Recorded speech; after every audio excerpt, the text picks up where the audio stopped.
ವಿಶ್ವಗುರು ಬಸವಣ್ಣವರಿಗೆ ಅಂದ್ರೆ ಎಲ್ಲರೂ ವಿಶ್ವಗುರು ಬಸವಣ್ಣವರಿಗೆ, ಜಗನ್ಮಾತೆ ಅಕ್ಕ ಮಹಾದೇವರಿಗೆ, ಜಗನ್ಮಾತೆ ಅಕ್ಕ ಮಹಾದೇವರಿಗೆ ಜಯವಾಗಲಿ. ಜಗದ್ಗುರು ಅಲ್ಲಮ ಪ್ರಭುದೇವರಿಗೆ ಜಯವಾಗಲಿ. ಓಂ ಶ್ರೀ ಗುರು ಬಸವಲಿಂಗಾಯ ನಮಃ. ಸುಖವೊಂದು ಕೋಟಿ ಬಂದಲ್ಲಿ ಬಸವಣ್ಣನ ನೆನೆಯುವುದು, ದುಃಖ ಒಂದು ಕೋಟಿ ಬಂದಲ್ಲಿ ಬಸವಣ್ಣನ ನೆನೆಯುವುದು, ಲಿಂಗಾರ್ಚನೆಯ ಮಾಡುವಲ್ಲಿ ಬಸವಣ್ಣನ ನೆನೆಯುವುದು, ಜಂಗಮಾರ್ಚನೆಯ ಮಾಡುವಲ್ಲಿ ಬಸವಣ್ಣನ ನೆನೆಯುವುದು, ಬಸವಣ್ಣ ಬಸವಣ್ಣ ಬಸವಣ್ಣ ಎಂದು ನೆನೆಯದಲ್ಲದೆ ಎನಗೆ ಭಕ್ತಿವಿಲ್ಲ ಕಾಣ ಕಲಿದೇವರ ದೇವ.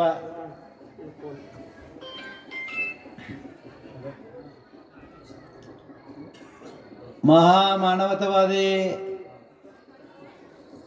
ಧರ್ಮಗುರು ಬಸವಣ್ಣವರನ್ನು ಎನ್ನ ಹೃದಯ ಮಂದಿರದಲ್ಲಿ ಸ್ಮರಿಸಿಕೊಂಡು, ಕಲ್ಯಾಣ ನಾಡಿನ ಪಾವನ ಭೂಮಿಯಾದ ಹುಲಸೂರಿನ ಜಗದ್ಗುರು ಜಗದ್ಗುರು ಅಲ್ಲಮ ಪ್ರಭುದೇವರ ಶೂನ್ಯಪೀಠ ಅನುಭವ ಮಂಟಪದಲ್ಲಿ ನಡೀತಕ್ಕಂಥ ಕಾರ್ಯಕ್ರಮದ ಪೂರ್ವಭಾವಿಯಾಗಿ ಅದ್ಭುತವಾದಂಥ ಪ್ರವಚನವನ್ನು ನೀಡತಕ್ಕಂಥ ಯುವ ಯತಿಗಳು ಪೂಜ್ಯ ಶ್ರೀಮಣಿಪ್ರ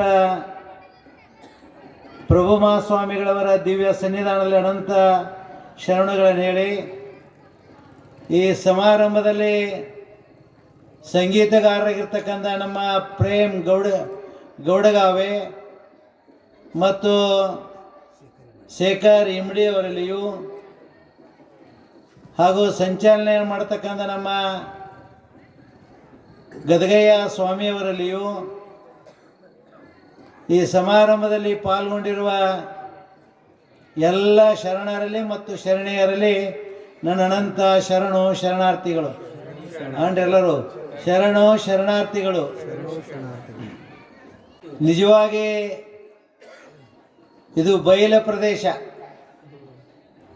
ಈ ಬಯಲು ಪ್ರದೇಶದಲ್ಲಿ ಕುಳಿತುಕೊಂಡು ಪ್ರವಚನವನ್ನು ಕೇಳೋದೇ ಆನಂದ.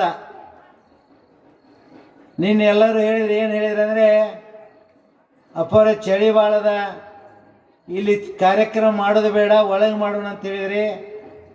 ಆದರೆ ಇವತ್ತು ಜಗದ್ಗುರು ಅಲ್ಲಮ ಪ್ರಭುದೇವರ ಆಶೀರ್ವಾದ, ಬಸವಣ್ಣನ ಆಶೀರ್ವಾದದಿಂದ ಚಳಿನೇ ಇಲ್ಲ. ಇವತ್ತು ಚಳಿ ಹೋಗಿಬಿಟ್ಟದ ನೋಡ್ರಿ. ಮತ್ತು ಅದರಲ್ಲಿ ವಿಶೇಷವಾಗಿ ಹೌಸ್ಫುಲ್. ಇವತ್ತು ಎಷ್ಟು ಚಂದ ಅಂದರೆ ಖುಷಿ ಆಗ್ತದೆ ನಮಗೆ. ಇಂಥ ಬಯಲು ಪ್ರದೇಶದಲ್ಲಿ ಇಲ್ಲಿ ಯಾರೂ ಬರ್ತಿದ್ದಿಲ್ಲ. ಯಾಕಂದರೆ ಇಲ್ಲಿ ಬಂದಿರತಕ್ಕಂಥ ಸಂದರ್ಭದಲ್ಲಿ ಮೊದಲು ನಾವು ಬಂದಾಗ ಇಲ್ಲಿ ಹಾಳು ಬಿದ್ದಿರ್ತಕ್ಕಂಥ ಗೋಡೆ, ಆ ಗೋಡೆಯನ್ನು ತೆಗಿತಕ್ಕಂಥ ಸಂದರ್ಭದಲ್ಲಿ ಇಲ್ಲಿರ್ತಕ್ಕಂಥ ಭಕ್ತರು ಏನು ಹೇಳಿದ್ರು ಅಂದರೆ, ಅಪ್ಪರು ನೀವು ಗೋಡೆ ತೆಗೆದ್ರೆ ಅಂದರೆ ಒಳಗೆಲ್ಲ ಹಂದಿಗಳು ಬರ್ತಾವೆ, ಗೋಡೆ ತೆಗಿಯಕ್ಕೆ ಹೋಗಬೇಡ್ರಿ ಅಂತ ಹೇಳಿದರು. ನೋಡ್ರಿ ಎಷ್ಟು ದೊಡ್ಡ ಪವಾಡ ಏನದ ಅಂದರೆ, ಅವು ಹಂದಿಗಳೆಲ್ಲ ಎಲ್ಲಿ ಹೋದೋ ಗೊತ್ತಿಲ್ಲ, ಆದರೆ ಮಂದಿ ಬರ್ಲಿಕ್ಕೆ ಪ್ರಾರಂಭ ಮಾಡಿದರು. ಇದು ಭಾಳ ವಿಚಿತ್ರ. ಇದೇ ಪವಾಡ ಅಂದರೆ ನಾವೇನು ತಿಳ್ಕೊಂಡೆ ಅಂದರೆ, ಹೀಗೆ ಬೂದಿ ಕೊಡೋದು ಪವಾಡ ಅಂದಿದ್ದೇವೆ, ಏನಾದರೂ ವಸ್ತು ಕೊಡೋದು ಪವಾಡ ಅಂದಿದ್ದೇವೆ. ಇದು ಪವಾಡ ಅಲ್ಲ. ಸಹಜವಾಗಿ ಜೀವನದಲ್ಲಿ ಏನು ನಡೀತೇವಲ್ಲ ಅದೇ ಪವಾಡಗಳು. ಇದು ಎಂಥ, ಯಾಕಂದರೆ ಇಲ್ಲಿ ಎಲ್ಲರಿಗೂ ಹೂಡ್ತಕ್ಕಂಥ ಜಾಗ. ಇದು ಸಣ್ಣ ಕೇಳಿದಾಗ ಇಲ್ಲಿ ಹೂಡ್ತಿದ್ರು, ಅದೆಲ್ಲ ಏನು ಕೇಳಿದಾಗ ದೂರ ಹೋಗಿ ಇವತ್ತು ನಿಜವಾಗಿ ಆ ಕೂಡಲ ಸಂಗಮ ಮತ್ತು ಕಲ್ಯಾಣ ಎಲ್ಲಿದೆ ಅಂದರೆ ನಿಮ್ಮ ಜಗದ್ಗುರು ಅಲ್ಲಮ ಪ್ರಭುದೇವರ ಶೂನ್ಯಪೀಠದಲ್ಲಿದೆ ನೋಡಿ. ಭಾಳ ಖುಷಿ ಆಗ್ತದೆ. ಯಾಕಂದರೆ ನನ್ನ ಮನಸ್ಸಿನಲ್ಲಿ ಅಲ್ಲಿ ದೂರದ ಅಲ್ಲಿ ಇರ್ತಕ್ಕಂಥ ಮತ್ತು ಮುಂದೆ ಜನವರಿ ತಿಂಗಳಲ್ಲಿ ಬರ್ತದೆ. ಎಲ್ಲರೂ ಅಂತಾರೆ, ಏನ್ರಿ ಅಪ್ಪರು ಎಷ್ಟು ಒತ್ತಡ ಮಾಡ್ಕೊಂಡಿರಿ, ಮುಗಿದು ಒಂದು ತಿಂಗಳದಾಗ ಮತ್ತೆ ಅಲ್ಲಿ ಕಾರ್ಯಕ್ರಮ ಮಾಡ್ತೀರಿ, ಯಾಕೆ ಮಾಡ್ತೀರಿ ಅಂದಾಗ ನಾನು ಒಂದೇ ಒಂದು ಮಾತು ಹೇಳ್ತಿದ್ದೇನೆ.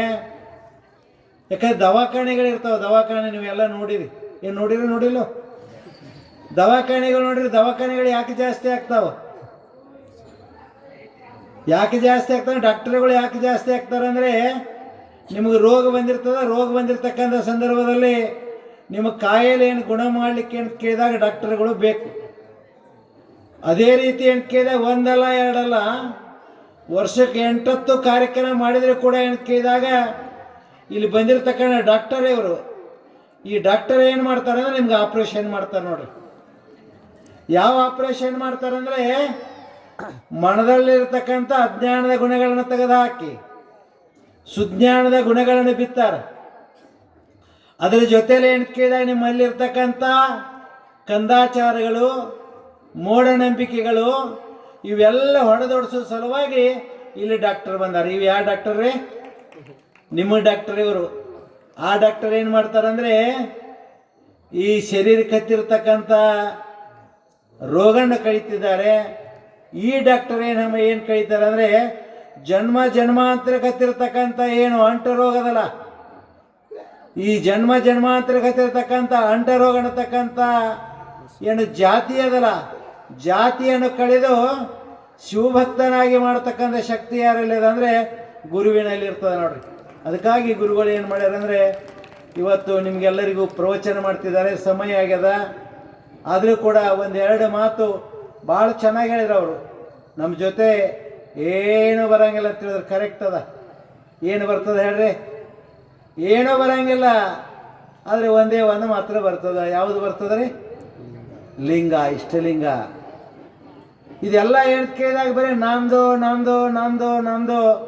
ಆ ಗುಬ್ಬಿಯ ಉದಾಹರಣೆ ಏನು ಹೇಳಿದ್ರಲ್ಲ, ಗುಬ್ಬಿ ಏನು ಮಾಡ್ತದ? ಹೆರವರ ಮನೆಯಲ್ಲಿ ಒಂದು ಗೂಡು ಕಟ್ಟಿರ್ತದ. ಗೂಡು ಕಟ್ಟಿದಾಗ ಗುಬ್ಬಿ ಹೇಳ್ತದೆ, ಏನು ಹೇಳ್ತದೆ ಅಂದರೆ ಇದೆಲ್ಲ ಏನು ಕೇಳಿದೆ, ಏನು ದೊಡ್ಡ ಬಿಲ್ಡಿಂಗ್ ಅದಲ್ಲ, ಇದು ನಂದೇ ನಂದೇ ನಂದೇ ಅಂತ ಹೇಳ್ತದೆ. ನಾನು ಇನ್ನೂ 1972ನೇ ಇಸ್ವಿಯಲ್ಲಿ ನಮ್ಮ ಸೋಲಾಪುರದ ಮುಧೋಳ ಮೃತ್ಯುಂಜಯ ಸ್ವಾಮಿಗಳಂತಿದ್ರು. ಇದು ನಡೆದಿರ್ತಕ್ಕಂಥ ಘಟನೆ ಹೇಳ್ತಾನೆ, ಲಕ್ಷ ಕೊಟ್ಟು ಕೇಳಿ ನೀವೆಲ್ಲರೂ. ಹೈದರಾಬಾದಲ್ಲಿ ಒಂದು ಕಾರ್ಯಕ್ರಮ ಇತ್ತು. ನಾವು ಹೈದರಾಬಾದಕ್ಕೆ ಹೋಗಬೇಕಾದ್ರೆ ಸೋಲಾಪುರದಿಂದ ಟ್ರೈನಿಗೆ ಏನು ಮಾಡಿದೆ ಅಂದರೆ ಅಲ್ಲಿ AC ಬುಕ್ಕದಲ್ಲಿ ನಮ್ಮದು ರಿಸರ್ವೇಷನ್ ಮಾಡಿದ್ರು, ಹೋಗೋದು ಬರೋದು. ನಾವು ಡಬ್ಬಿಯಲ್ಲಿ ಹೋಗಿ ಕೂತಾಗ ಏನಾಯ್ತು ಅಂದರೆ ನಮ್ಮ ಪಕ್ಕದಲ್ಲಿ ಮತ್ತೊಂದು ಅದೇ ಸೀಟಿನ ಪಕ್ಕದಲ್ಲಿ ಒಬ್ಬ ಸುಂದರವಾಗಿರ್ತಕ್ಕಂಥ ಲೇಡಿ ಬಂದ್ಲು, ಹುಡುಗಿ ಬಂದುಬಿಟ್ಲು. ಆ ಸುಂದರವಾಗಿರ್ತಕ್ಕಂಥ ಹುಡುಗಿ ಬಂದರೆ ಆಕೆ ಕೈಯಲ್ಲಿ ಭಾಳ ದೊಡ್ಡದಾಗಿರ್ತಕ್ಕಂಥ ಸೂಟ್ ಕೇಸ್ ಇತ್ತು. ಆ ಸೂಟ್ ಕೇಸ್ ಏನು ಮಾಡಿಲ್ಲ ಅಂದರೆ ಎಳ್ತಾ ತಂದು ಆ ಸೀಟಿನ ಪಕ್ಕದಲ್ಲಿ ಇಟ್ಲು. ಆಮೇಲೆ 3 ಜನ ಏನು ಮಾಡಿದ್ರು ಅಂದರೆ ಮತ್ತೊಂದು ಒಂದ್ರ ಮೇಲೆ ಒಂದು ಸೀಟ್ ಇರ್ತಾವಲ್ಲ, ಅವರು ಬೇರೆ ಕಡೆ ಬಂದು ಕೂತಾಗ ಏನಾಯ್ತು ಅಂದರೆ ಆ ಹೆಣ್ಮಗಳು ಭಾಳ ಶ್ರೀಮಂತ ಹೆಣ್ಮಗಳದ್ದು, ಕೈಯಲ್ಲಿ ಬಂಗಾರದ ಪಾಟ್ಲಿಗಳನ್ನ ಹಾಕ್ಕೊಂಡಿದ್ಲು, ರೇಷ್ಮೆ ಸೀರೆ ಉಟ್ಟಿದ್ಲು. ಇದನ್ನೆಲ್ಲ ನೋಡಿದಾಗ ನಮಗೆ ಅನಿಸ್ತಿ ಭಾಳ ದೊಡ್ಡ ನಾವು ಸಣ್ಣ ಹುಡುಗರು, ನಮಗೇನೋ ಗೊತ್ತಾಗ್ತಿದ್ದಿಲ್ಲ. ಭಾಳ ದೊಡ್ಡ ಶ್ರೀಮಂತ ಹೆಣ್ಮಗಳಿದ್ರು ಅಂತೇಳಿ ನಾವು ಅಂಜಿ ಏನು ಮಾಡ್ತೀವಿ ಅಂದರೆ ಆಕೆಗೆ ದೂರೇ ಕೂತ ಮೇಲೆ ಹೈದರಾಬಾದ್ ಏನು ನಾಂಪಲ್ಲಿ ಸ್ಟೇಷನ್ ಬರ್ತದಲ್ಲ, ಆ ನಾಂಪಲ್ಲಿ ಸ್ಟೇಷನ್ದಾಗ ಇಳಿದು ಹೋಗ್ಬೇಕಾಗಿತ್ತಲ್ಲ, ಆಕೆ ಒಂದು ಕಡೆ ಹೋದ್ಲು. ಬರ್ತಿರ್ಬೋದಂತ ನಾ ತಿಳ್ಕೊಂಡೆ, ಎಲ್ಲಿ ಹಿಡಿದು ಹೋಗಿಲ್ಲೋ ಗೊತ್ತಾಗಲಿಲ್ಲ. ಆದರೆ ಸೂಟ್ ಕೇಸ್ ಮಾತ್ರ ಅಲ್ಲೇ ಇತ್ತು. ಸೂಟ್ ಕೇಸ್ ಅಲ್ಲೇ ಇದ್ದಾಗ ಆ ಹೆಣ್ಮಗಳು ತಾಯಿ ಇಳಿದು ಹೋಗ್ಬಿಟ್ಲು, ಯಾಕಡೆ ಹೋದ್ಲು ಗೊತ್ತಾಗಲಿಲ್ಲ. ಹುಡುಗಿ ಹೋದ ಮೇಲೆ ಆ ಸೂಟ್ ಕೇಸ್ ಏನದಲ್ಲ, ಅಲ್ಲಿ ಕೂತಿರ್ತಕ್ಕಂಥ 3 ಜನ ಕೂತಿರೋ ಬೇರೆ ಬೇರೆ ಕಡೆಯಿಂದ ಬಂದಿದ್ರು. ಅವ್ರಂತಾರೆ ಆ ಹುಡುಗಿಯರ ಬಿಟ್ಟು ಹೋದ್ಲು, ಈ ಸೂಟ್ ಕೇಸ್ ನಾನೇ ಒಯ್ಬೇಕಂತಾರೆ ಅವ್ರು. ಈ ಸೂಟ್ ಕೇಸ್ ನಾವೇ ಒಯ್ಬೇಕಂತ ಹೇಳಿ ಏನು ಮಾಡಿದ್ರು ಅಂದರೆ 3 ಮಂದಿ ಕಚ್ಚಾಡಲಿಕ್ಕೆ ಚಾಲು ಆದರು, ಜಗಳ ಆಡಲಿಕ್ಕೆ ಚಾಲು ಆದರು. ನಾನು ಅಂದೆ, ಆ ಸೂಟ್ ಕೇಸ್ ಇಟ್ಟ ಹುಡುಗಿನೇ ಬೇರೆ, ಇವರೆಲ್ಲ ನಂದು ನಂದು ನಂದು ಅಂತಾರಲ್ಲ, ಏನು ಮಾಡ್ಬೇಕಂತ ಹೇಳಿ ನಾನು ಸುಮ್ಮನೆ ಕೂತೆ. ಪಟ್ಪೆಟ್ಟು ಚಾಲು ಆಯಿತು. ಅಷ್ಟಾದ ಕೂಡಲೇ ಏನಾಗ್ತಾರೆ, ರೈಲ್ವೇದಲ್ಲಿ ಪೊಲೀಸರು ಬರ್ತಾರೋ, ಪೊಲೀಸರು ಬಂದು 3 ಜನಕ್ಕೆ ಏನು ಮಾಡ್ತಾರೆ ಅಂದರೆ ಹಿಡಿದ್ರು, ಕೆಳಗಿಳಿಸಿದ್ರು, ಆ ಸೂಟ್ ಕೇಸನ್ನು ಕೆಳಗಿಳಿಸಿದ್ರು. ಆಗ ಸಮಕ್ಷಮ ಎಂಟಕ್ಕೆ ರೈಲ್ವೇದಲ್ಲಿ ನಾವು ಹಾಗೆ ನಿಂತಿದ್ದೆವು. ಅವ್ರು ಕೇಳ್ತಾರೆ, ಏನು ಕೇಳ್ತಾರೆ ಅಂದರೆ ಒಬ್ಬೊಬ್ಬ ಕೇಳಿದರು, ಇದರಲ್ಲಿ ನಿಂದೆ ಅಂತೆಯಲ್ಲ, ಇದರೊಳಗೆ ಏನದ ಹೇಳು ಅಂತಂದ್ರು. ಯಾಕೆ ನಿಂದ ಅಂದಮೇಲೆ ನೀನು ಹೇಳಬೇಕಲ್ಲ. ಅವಾಗಂದ ಅವ ಆ ಹೆಣ್ಮಗಳ ಡ್ರೆಸ್ಸು ಗೀಸು ನೋಡಿ ಅದರೊಳಗೆ ಸೀರೆ ಅದಾವು ಅದದಾವು ಇದದಾವು ಅಂಥೇಳಿ ಅವೊಂದು ಲಿಸ್ಟ್ ಕೊಟ್ಟ. ಎರಡನೇದವ ಏನು ಮಾಡಿದತ್ತ ಅವೊಂದು ಲಿಸ್ಟ್ ಕೊಟ್ಟ. ಮೂರನೇದವ ಏನು ಮಾಡ್ತಾನೋ ಅವನು ಏನು ಮಾಡ್ತಾನೋ ತನ್ನ ಮನಸ್ಸಿಗೆ ಬಂದದ್ದು ಲಿಸ್ಟ್ ಕೊಟ್ಟ. ಕೊಟ್ಟ ಮೇಲೆ ಹೊಡಿತಾರದ ಕೀಲಿ ಇದ್ದಿದ್ದಿಲ್ಲ, 3 ಜನರ ಬಳಿ ಕೀಲಿ ಇದ್ದಿದ್ದಿಲ್ಲ. ಅವಾಗ ಅಂತಾರು ನಿಂಬುದಾರ ಅಂತೀರಿ, ನಿಂಬಲ್ಲಿ ಕೀಲಿ ಇದೆ ಅಂತ ಕೇಳಿದ್ರು.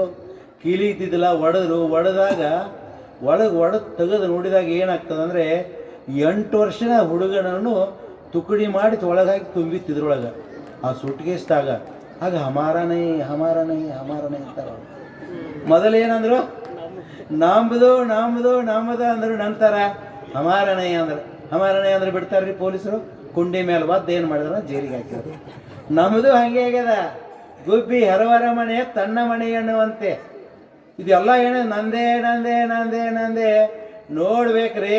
ದೊಡ್ಡವ್ರು ಬಂದಾಗ ಏನು ಮಾಡ್ತೀರಂದ್ರೆ ನೀವು ಏನು ಮಾಡ್ತೀರಿ, ನಮ್ಮೂರಾಗ ಏನು ಮಾಡಂಗಿಲ್ಲ, ಬೇರೆ ಕಡೆ ಸುದ್ದಿ ಹೇಳ್ತಾರೆ. ಮತ್ತು ದೊಡ್ಡವ್ರು ಯಾರು ಬಂದಾಗ ಏನು ಮಾಡ್ತೀರಿ, ಏನೋ ಈ ಕಮಿಟಿ ಅಧ್ಯಕ್ಷರು ಉಪಾಧ್ಯಕ್ಷರು ಏನು ಮಾಡ್ತೀರಿ, ಬರ್ರಿ ಅಂತ ಕರಿತಾರೆ.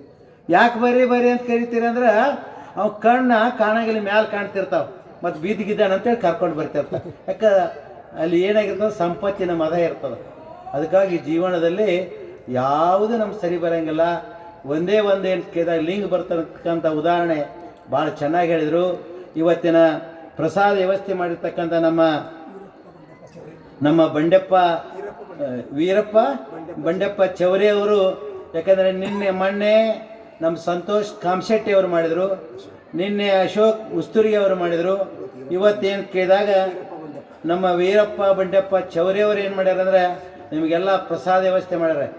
ಏನಂದ್ರೆ ಹುಗ್ಗಿ ಹೊಡಿಬೇಕ್ರಿ, ಶಿಸ್ತು ಏನು ಮಾಡ್ಬೇಕ್ರಿ, ನಿದ್ದೆ ಮಾಡ್ಬೇಕು, ಏನು ಅಂದೇ ಬೇಡ್ರಿ. ಯಾಕಂದರೆ ಇದು ನಿಮ್ಮ ಕೆಲಸ ಅದ, ನಿಮ್ಮದೇ ಅದೇ ಅದು, ಇದೆಲ್ಲ ನಿಮ್ಮದು. ಯಾಕಂದ್ರೆ ನಮ್ಮದೇನದ ಹೇಳ್ರಿ, ಏನೂ ಇಲ್ಲ. ಯಾರ್ಯಾರು ತಪ್ಪು ತಿಳ್ಕೊಂಡಿರ್ಬೋದು. ಇಷ್ಟೆಲ್ಲ ಸಂಪತ್ತು ನಿಮ್ಮದೇ ಅದ, ಎಲ್ಲ ನೀವೇ ಮಾಲಕರು. ನಾವು ಅಷ್ಟೇ ಏನು ಕೇಳಿದಾಗ ಬರ್ತೀವಿ ಮತ್ತು ಹೋಗ್ತೀವಿ, ಮತ್ತೊಬ್ಬ ಬರ್ತಾನೆ. ಇದೆಲ್ಲ ಯಾರ್ದ್ರಿ, ನಿಮ್ಮದೇ ಇರ್ತದ.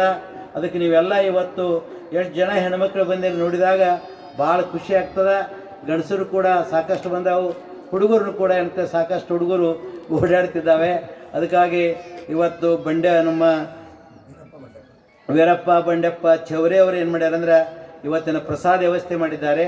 ಅವರಿಗೂ ಕೂಡ ಜಗದ್ಗುರು ಅಲ್ಲಮಪ್ರಭದೇವರು ಬಸವಣ್ಣವರು ಅವರಿಗೆ ಆಯುಷ್ಯ ಆರೋಗ್ಯ ಕೊಡಲಿ. ಖುಷಿಯಾಗಿ ಬಂದಿರಲ್ಲ. ನಾಳೆನೂ ಇದೇ ರೀತಿ ಬಂದರೆ ಏನಾಗ್ತದೆ, ಚಳಿ ಹೋಗಿದೆ, ಚಳಿ ಇಲ್ಲ. ನನಗೆ ಮಾತ್ರ ಚಳಿ ಹತ್ತಂಗಿಲ್ಲ. ಯಾಕಂದರೆ ನಾನು ನಿನ್ನೆ ಹೇಳಿದ್ರೆ ನಮ್ಮ ಶಶಿಕಲಾ ಪಟ್ನೆ ಬಂದಿಲ್ಲ, ಯಾಕೋ ಕಾಣೋದಿಲ್ಲ ಏನು ಇವತ್ತು ಬಂದಿಲ್ಲ. ನಿನ್ನೆ ಹೇಳಿದ್ರಿ ಎಲ್ಲ ಅಪ್ಪರೇ ಒಳಗೆ ಮಾಡಿರಿ ಅಂತ ಹೇಳಿದ್ರೆ, ಅಲ್ಲಿ ಒಳಗೆ ಮಾಡಿದ್ರೆ ಏನಾಗ್ತದೆ ಅಂದರೆ ಇಷ್ಟು ಚಂದ ಅನಿಸಂಗಿಲ್ಲ. ಯಾಕೆ ಅನಿಸಂಗಿಲ್ಲ, ಇಲ್ಲೆಲ್ಲ ಇದು ಕಟ್ಟಡಗಳು ನಿಮಗೆಲ್ಲ ನೋಡ್ತಾ ಕೂತ್ರೆ ಏನಾಗ್ತದೆ ಅಂದರೆ ಭಾಳ ಖುಷಿ ಆಗ್ತದೆ. ಅದಕ್ಕೆ ಏನೂ ತ್ರಾಸಾಗಲಿ ಏನು.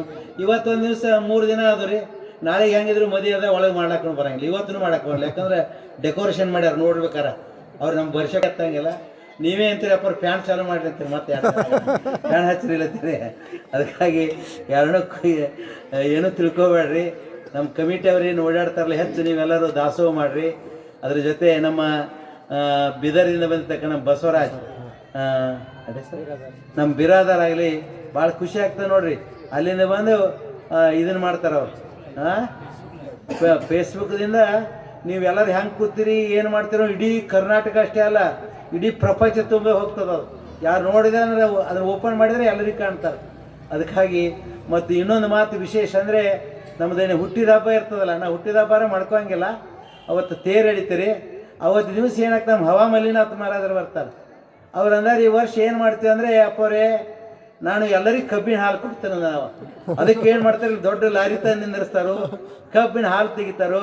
ಪ್ರತಿಯೊಬ್ಬರಿಗೆ ಏನು ಮಾಡ್ತಾರೆ ಅಂದರೆ ಮುಂಜಾನೆ ಹಿಡಿದು ಸಾಯಂಕಾಲ ತನಕ ಎಷ್ಟು ಬೇಕಾದಷ್ಟು ಹಾಲು ಕುಡೀರಿ, ನಿಮ್ಮ ಹುಟ್ಟಿದ ಸವಿ ನೆನಪಿಗಾಗಿ ನಾನು ಒಂದು ದೊಡ್ಡ ಲಾರಿ ತಂದು ಹಾಲು ಕೊಡ್ತೇನೆ ಅಂತ ಹೇಳ್ಯಾರ ನೋಡಿರಿ. ಅದಕ್ಕಾಗಿ ನೀವೆಷ್ಟು ಪುಣ್ಯ ಮಾಡಿರಿ, ಭಾಳ ಪುಣ್ಯ ಮಾಡಿರಿ. ಯಾಕಂದರೆ ಇದು ಕೈಲಾಸದ ಇವತ್ತು, ಇದು ಮಹಾತ್ಮರ ಜಾಗ. 4 ಸಮಾಧಿಗಳಿದಾವೆ ಇಲ್ಲಿ, ಒಬ್ಬರದಲ್ಲ ಇಬ್ಬರು 4 ಸಮಾಧಿಗಳು. ಆ 4 ಸಮಾಧಿಗಳು ಹಾಳು ಬಿದ್ದಿದ್ದು. ಮೊದಲು ಯಾರೂ ಬರ್ತಿದ್ದಿಲ್ಲ, ನಾನು ಬರ್ತಿದ್ದೆ. ನೀವು ಪಾಪ ಹೆಣ್ಮಕ್ಳು ಕರಿತಿದ್ರಿ, ಅಪ್ಪರ ಬರ್ರಿ ಅಂತಿದ್ರು. ನಾವು ಬರ್ತಿದ್ದಲ್ಲ ಗುರುಬಸವೇಶ್ವರ ಪಲ್ಲಕ್ಕಿ ಬಂದಾಗ ಒಂದು ಟೆಂಗ್ ಎಲ್ಲಿ ಹೊಡಿತದಂದ್ರೆ ಅದು ಪಾಲ್ಕಿಯಲ್ಲಿ ನಿಂದಿರ್ತಿತ್ತು ರೀ, ದಬಾಲೆ ಮನೆ ಮೇಲೆ ನಿಂದಿರ್ತಿತ್ತು. ಬಂದು ಒಳಗೆ ಬಂದು ಟೆಂಗ್ ಹೊಡೆದು ಹೋಗ್ತಿದ್ರು. ಆದರೆ ನೀವೆಲ್ಲ ಹೆಣ್ಮಕ್ಳು ಕಮಿಟಿಯವರು ಎಲ್ಲರೂ ಕೂಡ್ಕೊಂಡು ಏನು ಮಾಡಿರಿ ಅಂದರೆ ಭಾಳ ಒಳ್ಳೆ ಕೆಲಸ ಮಾಡಿರಿ. ನಿಮಗೆ ಅಲ್ಲಮ್ಮ ಪ್ರಭುದ್ರ ಅಪ್ಪವ್ರು ಹೇಳಿದ್ರಲ್ಲ, ಒಳ್ಳೆ ಕೆಲಸ ಮಾಡಿದ್ರೆ ಒಳ್ಳೇದು ಸಿಗ್ತದ.